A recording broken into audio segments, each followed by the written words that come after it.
Welcome to my house. Welcome to the Structure Talk podcast, a production of Structure Tech Home Inspections. My name is Reuben Saltzman. I'm your host, alongside building science geek Tessa Murray. We help home inspectors up their game through education, and we help homeowners to be better stewards of their houses. We've been keeping it real on this podcast since 2019, and we are also the #1 home inspection podcast in the world, according to my mom. Welcome back, Tessa. How was your weekend? What's new in your world? Hey, Reuben. I'm doing good. I have been working a lot out at the wedding venue. It is, I guess, the beginning of wedding season now. And so that's been keeping me pretty busy, helping prepare for weddings, clean up for weddings, make sure they go smoothly. It's a whole production. So yeah, and we celebrated a birthday here yesterday. It was my sister's birthday. So that was nice too. And last night, I was up at 1 a.m. to see the Northern Lights. Are you serious? Yes. Okay. Yeah. So you set your alarm, you got out of bed in the middle of the night, and you were blessed with a clear sky. Yes? Not exactly, actually. Okay. I had attempted to see the Northern Lights earlier last night, a couple other times, and I was still awake. It was like a little after midnight. And then my sister texted me and she said, "We can see the lights." And she doesn't live far from me. So I went out and then drove to a spot that was high on a hill, kind of away from some lights, and then stood out there and watched them for like 15 minutes. And it was partly You cloudy. did this all by yourself. Well, I got my parents to come with me too. And so the whole fam saw him last night. My sister, her husband, although my nephew, little Sammy, was sleeping. But it was partly cloudy. And so they kind of came and went, and they weren't super vibrant. Like they weren't, you've seen the pictures of what they look like when they're fully visible. They're beautiful. So this was more just almost like kind of pulses in the sky of like a faint color that was just rippling through the sky. It was really neat. Okay. Yeah. You're pretty hardcore. Did you take any photos or videos?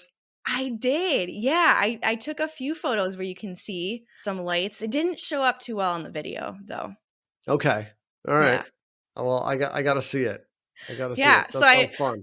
That was in the middle of your sleep time, I'm sure, right? You didn't get up for those. Very much so. Very much. I'm in deep precious. sleep at that point, not to be interrupted. Yeah. As most people are, I think, Tess. Seriously, 1:30 a.m. Come on. It's true. Yeah, I'm a night owl. You are.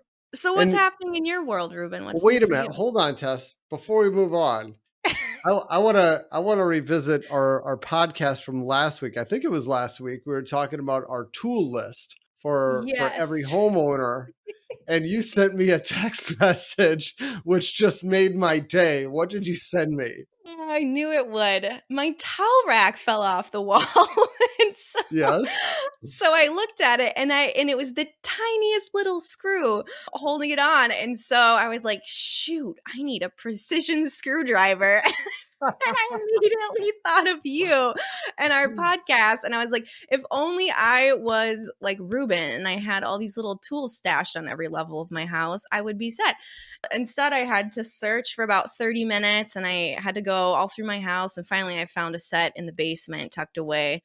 But you had one. Fixed it. Yeah, had one and it fixed it. But I thought, what a great tool. And every homeowner should have one of these. Yes. I think you were kind of a tough sell on that one, but all right. I was like, I use one every few years, and here it was like a week later, I needed one. Yeah. Yeah. Oh, that's fantastic. Okay. I love it. I spent like a lot of the weekend doing a deep dive into my daughter's room, like doing a super deep clean where it's like, it's the KonMari thing. You empty out everything. Who's KonMari? It's like you declare bankrupt. Maybe not. Marie maybe Kondo? Not KonMari. Marie Kondo. That's it. Yep. Yeah. But that's the method that she has. Yes. I think. Or maybe her book is called Spark Joy. I have no idea what I'm talking about.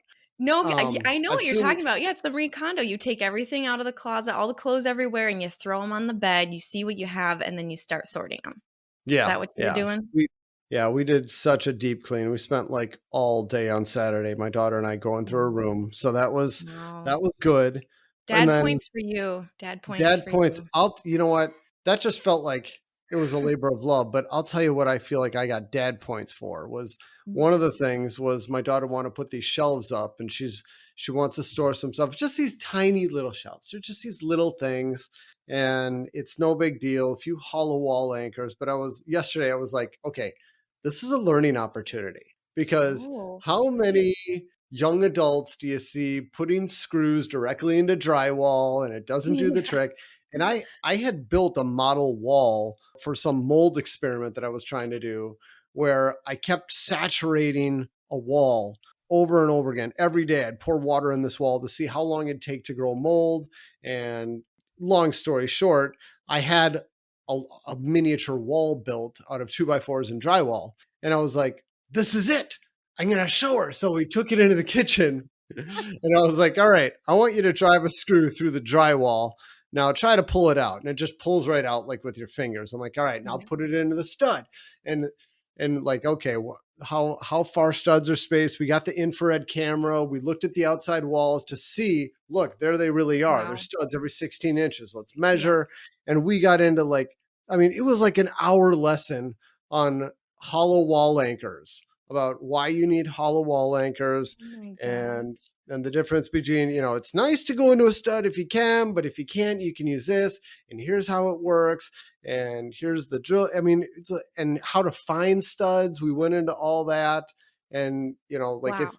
I'm like, you know how to find a stud? She's like, yeah, just use your infrared camera. And I laugh. I'm like, most people don't have a $2,000 camera. And you probably won't either. So, and so we went over like knocking on the wall and using a magnet and stud finder, all that stuff. Wow. It was great. And I That's thought, amazing. I need to record a video. Yes, I was just thinking that. I thought, Ruben, that is such valuable information. And there's so many homeowners or just people out there that probably don't know those tricks and tips and why they need wall anchors and all of that. That would be a really great class. Yeah, thank you. Okay, good, good, good. I'm glad to hear you say that because Yeah. it's one of those things I've taken for granted my whole life.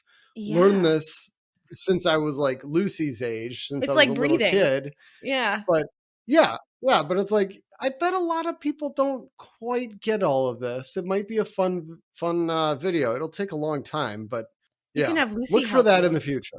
Yes, I I love it. could. Yeah, Lucy Oh, should help you you're with that. right. Yeah, that's a great idea. Great idea. Oh, that's cool. All right. Very So cool. that was satisfying. Love those teaching moments. I was able to hold her Yeah. interest, probably only because she knew it all ended with her getting shelves. It was a little carrot in the stick, but Well, fun and to you have get a into that. $2,000 IR camera, so that makes it fun. Yeah, yeah, exactly. Everything's more fun with an infrared camera. Yeah, definitely. But Cool. okay, so for today's podcast, I wanted to talk a little bit about combustion air because I received an email over the weekend, or the office did. I may be fuzzy on the details. I believe it was a real estate agent who was asking on behalf of his client. His client needed to replace his water heater and hired a contractor to do it. And the contractor said, we need to put in a direct vent water heater. Now, the first problem with that is that he surely did not mean direct vent. He said direct vent, but by definition, a direct vent appliance is something that takes all of its combustion air directly from the outdoors. It's a sealed unit, it's factory sealed. It mixes the air and the fuel, it burns it, and then it directs the exhaust gas back to the outdoors. It's a sealed unit. That's what direct vent is by definition. That's what the code book says. Now, a direct vent water heater is extremely unusual. I won't say I've never seen one, but I don't think I come across more than one a year. Mm-mm. Probably not even that. It's extremely unusual. What he surely meant to say was a power vent water heater. And Yeah. a power vent is one that it has a fan and it blows the exhaust gas directly to the outdoors and it will basically never backdraft, right? Yeah, it's what you see in all the new construction houses. It's got like one PVC pipe coming off the top of it that vents out through your rim joist typically, or out through the side of the wall, and takes that exhaust gas out. So it does have a pipe and it does exhaust the combustion gases, but it's not completely sealed like a direct vent. No, no. So the email said, all right, so he's got to have a new water heater, and his contractor's telling him all that's allowed is what he meant to say was power vent water heaters. You can't replace an existing one. Tess, I've never heard of such a thing. Have you heard of such a thing? No, but I guess I'm curious, like, is there a new code that's out there now that's requiring it, either through like the building performance or through plumbing or something like that? Are you aware of any No. new codes? And if there was, I mean, this is one of those challenging things where it's like, if we want to find the requirement for something, it's easy to look in a code book and figure out where it is. But then to find a negative, it's a lot tougher to say there is nothing that says this. It's like the old thing about Oh, there was always this rumor that you had to have a closet to call something a bedroom. How yeah. do you prove that there's none of this in writing anywhere? That's a really tough thing to prove. Yeah. And I think this is the same thing. I'm not aware of any prohibition that says this. And if there were some rule that said you can no longer install an atmospherically vented water heater, a traditional water heater, we would have heard about this. This would be making huge waves. I just heard Hmm. recently that you're no longer going to be required to install receptacles at islands in kitchens. And that's mind bending. Whoa, this is a huge change. You've always been required to do that. This hasn't even gone into effect yet, but my mind is Hmm. blown, and we're going to be Yeah. talking about this, and everyone's going to know about it before it goes into effect. There's no way you'd have some gigantic rule change Yeah. like this on water heaters saying they're no longer allowed by code, and we wouldn't have heard about it. Part of me Am I wonders right? if, yeah, it is that's a huge change. I mean, what about furnaces? I'm just thinking, with a lot of the older type furnaces, is there anything that requires a high efficiency furnace to be installed? If you're building a new house or putting in a new Nope. furnace? Nope. Well, for new construction, I don't know. I mean, Mm. it's been a while since I did the calculation. I think when it comes to new construction, it just makes way more sense to install high efficiency.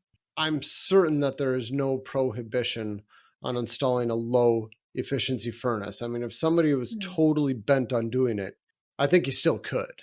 Almost like with, car manufacturers, they're required to have a certain, fuel efficiency, and they get tested for that. And, we've got certain standards that are out there. Same thing I would think would go for combustion appliances too. It's like, the industry is requiring us to up our game and install these more energy efficient systems that require less fossil fuels.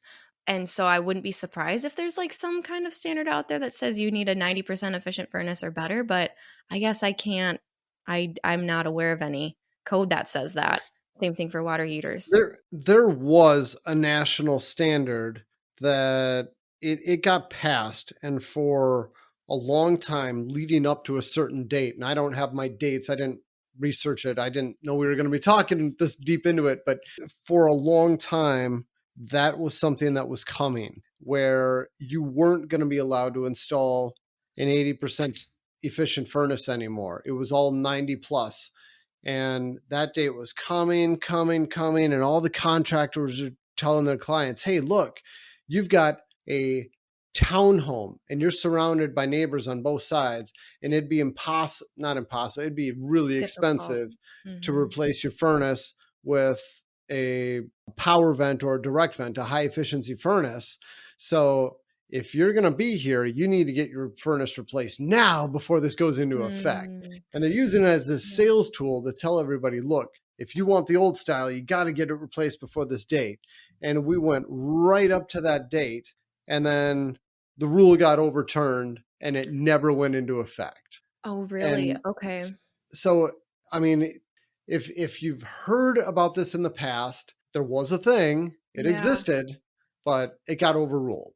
Well, So thanks for clarifying that, because I do remember that point in time. I can't remember what years that was happening, but I remember that.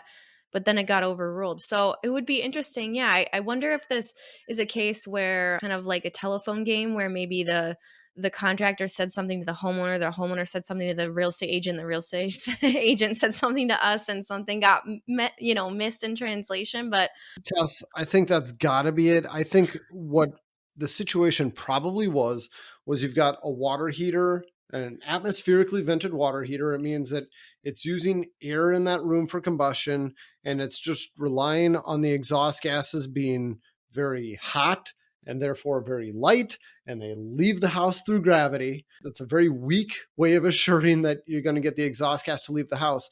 They probably had a system like that. They probably had a fairly small room that the water heater was installed in.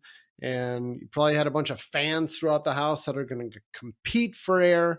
And they knew that you can't just swap out the water heater. I mean, you need to have some way of providing air. And if you don't, then you'd have to install a power vent. And that's all very true. mhm. You do need to have an air source, but it doesn't mean you can't replace the water heater with the same one. It just means you need to make some changes. You need to make sure that it's safe if you're going to install a gravity water heater, right? Yeah, I think everything you said is very true. I just want to add one thing to that too. In like the weatherization world, a lot of times there was, they do combustion safety testing to make sure that the water heaters were drafting properly, like you said. And there's this test that you would do, and the Building Performance Institute has a certification for people that go through training to do it. And they put the house in a worst case depressurization set up and turn on all the fans and do that. And we at Structure Tech do that too. That was part of our training for home inspectors, was to kind of make sure that these natural draft water heaters are able to vent properly. Because if they aren't, you're getting all this carbon monoxide and, harmful flue gases coming back into your house. So it's an important thing to check. Yeah. And there are so many houses that have these natural draft water heaters, at least where we live. That's, I think, the primary type of water heater we run into, unless it's new construction where you see the Yep. power vents. So it's relevant. And the one thing I'd add to what you said, though, is that even if you do a test on that day, the worst case depressurization test and the water heater does okay, it doesn't mean that it's going to do okay tomorrow or down the road if the homeowner decides to make improvements, or if the weather changes, if there's wind, what the temperatures are, if they add, bath fans, or they add a kitchen fan, or they do an air sealing project, they make their house more airtight. All of those different things can impact how a water heater drafts. And so I would say that you can do that test and you might get, the thumbs up, go ahead, it's doing fine. But the safest thing to do, if you don't ever want to have to worry about potential backdrafting and you may be making changes, or you're concerned that changes in weather or pressures could impact the water heater if it's not a super strong draft, then the safest thing to do is to just install a power vent. True. I agree. It is safer. Maybe that's what the I don't contractor like was power saying. vent personally, though. Yeah, well, yeah, and maybe, Yeah. maybe the contractor came in and said all of that, but what the homeowner took away was, I have to install it. It's Yes. very Yes. possible. It's complicated. Yeah. I got to think it's exactly what you said, a game of telephone, and the Yeah. right message was not relayed. But, I'll just tell you some of my beefs with the power vent. I mean, you can Yeah. get a natural draft water heater with a 12-year warranty. Power vent, 6 years. 6 years. You get That's true. Yeah. you get half the warranty. They cost more money. You need power to operate them. I mean, if your power Yeah. goes out, you don't have a water heater. It will not operate. And they're Yeah. noisy, every time it kicks on. So I don't like them. I have it at my own house. Yeah. That's what I got. And that's all I will ever have at my own house, because there is no vent at my current house. So Yeah, no chimney, that's what I no have to V-vent. do. But I don't like Yeah. it. I know. I, Well, you should update your blog, because you have a good blog out there for anyone that wants to read about it. The debate about the power vents and the natural draft Mhm. water heaters, and you bring up valid points. And I'm crossing my fingers someday there's something better out there than what we have Yeah. now. And I would say, you know what, maybe we'll move towards just using on-demand boilers for water heaters. That could be. or the heat pump water heaters. Heat We know pump about water those. heaters. Yes, there's Yeah. other options out there. Although I can't say that they're more affordable, but Those heat hopefully they pump will water be. heaters are very expensive. Yep. Yeah. Yep. And if you're going from natural gas to a heat pump, you'll I'm Yikes. pretty sure you will never recover your money. I mean, they make No. sense if you're going from electric to Yeah. electric, Or but you're that's building a it. brand new house. Yeah, yeah, that might make sense too. Sure. But Tessa, let's just talk briefly about combustion air. I don't know that we're going to cover all of it. Maybe next week we could kind of do a deep dive into combustion air, but Yeah. just to cover the basics of this, because you have combustion air brought into just about every Minnesota home. And I know that in other parts of the country, we'll go to conferences and whatnot, and we'll talk about this. And home inspectors get this glazed look, like they have no idea what we're talking about. So I know this doesn't exist all over the country. Hmm. But Tessa, how would you describe a combustion air duct? Well, typically it's just a round duct that it's like about 6 inches in diameter that is in a flexible tube that you'll find somewhere in your basement that's connected to the outdoors. And on the outside of the house, you'll see some type of like little hood or vent terminal on the outside. And if you look underneath that, then should see a screen, hopefully. Yeah. But it's just a open duct that connects the inside of your house to the outside of your house that allows fresh air to come in, and it's required for the proper functioning of your combustion appliances. Yeah. Yeah. That's well put. And it's like you said, it's a flexible duct. It'll always be insulated. Yeah. And if you're doing a code calculation to figure out what size duct you need, for most Minnesota homes, they tell you need to have a 5-inch duct. As long as you got a 5-inch duct, that'll satisfy just about all the requirements until you get into some crazy stuff. And then they say, but if you're going to use flexible material, you need to increase the size of the duct by an inch. And that's why you always see exactly what you described, the 6-inch duct, Hmm. because when you go to flex, you need to increase it an inch. And so that's what we almost always see. It's this flex insulated duct. It drops down into the utility room. And then a lot of the time, people just so you don't have cold air dumping onto the basement floor, people will make a little J at the bottom of it, kind of like a little trap. Mhm. So the air has got to actually rise up to come back in. I don't know Yeah. how much of a difference it actually makes. I'd be interested in doing some testing on it to Ooh, a figure little out experiment. how much of a difference it really makes. I probably won't, but I am curious. You know what I got at my house, Tess? I got What? the weirdest thing. It is so frustrating. Maybe you got a suggestion for me. In the winter, I've got a cold spot on my living room floor. It's freezing cold, and it's right in the middle of the living room, and it's all finished space below me. I mean, it's all basement below me. Okay. And I mean, I can take it with the infrared camera. It's solid blue in the middle of winter, and you step on it, you can feel it with your feet.